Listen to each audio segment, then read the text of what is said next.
firm. And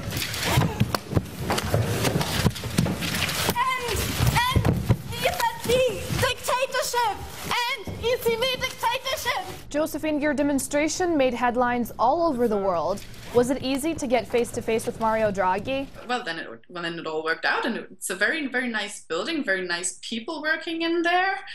You get like free coffee, free snacks, and nice lounge music playing until Mario Draghi is actually appearing on stage, and it was just very pleasant. But I must say that that his speech was so boring and so monotone, the tone of his voice, that I just couldn't wait any longer than 30 seconds to start my protest. And then I did it, and it was just amazing. It was a very good feeling. Do you remember his reaction when you jumped on him? I mean, was he scared? What I was actually focusing was his facial reaction. And that one was priceless. I mean, seeing the bankster, seeing the most powerful man, as he's been told about, of Europe, so scared and so shocked, was just a great relief. And I think this picture is going to stay. This picture is going to stay with the ECB. And I do believe that those people don't deserve any rest, and they should be attacked every day, louder, brighter, but non-violent. I had a little plastic bag of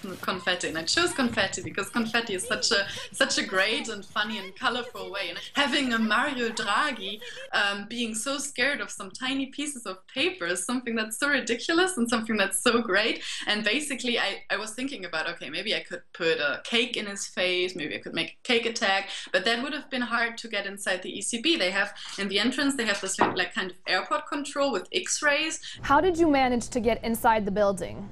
Well, I was very surprised that I could enter, and I was very surprised that it worked, because obviously the security measurements of the ECB are very high. But I managed to sneak my way into it with just telling one little lie. I just told them that I'm a journalist. I basically registered online beforehand for the event, and I did it with my real name. What are you hoping to get out of this demonstration? I mean, what is the message that you want to pass along? So I decided to step into the devil's den and to dance on their table and to give them all a confetti shower, to show them that we're not agreeing with their policies, we're not agreeing with their measurements, and we're actually affected and we're actually angry about it, and we want them to listen and we want them to change. Because the narrative that is being spread right now is a narrative that is very discriminating and very racist against the southern continent of Europe, and it's showing a picture of Greece being like lazy and having a great time and greedy, and having a great time living on the expense of the supposedly hardworking northern part of Europe, which is basically not true.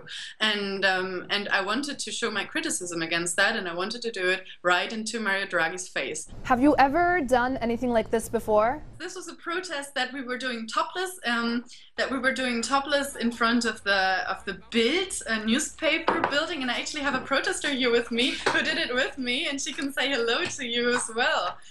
Hello. That's Teresa. So we did the protest because the Bild Zeitung is one of the main boulevard newspapers in Germany, and they were basically writing horrible stuff about the policy concerning Greece, and saying also, like what Josephine mentioned earlier already, that Greece people were really greedy and that they were celebrating their Dionysus parties with the money they get from the hardworking German people. There is hard times as well as good times, so let's not just talk about these people in a way as if they wouldn't belong to us and as if they were not as good as us or anything. Yes, obviously the ouzo and the grapes and the sataki we were dancing, that was just, you know, having some good fun. And finally, is there anything else that you would like to say to Europe's leaders? Is there anything else we'd like to add? You will see us soon. You will see us soon.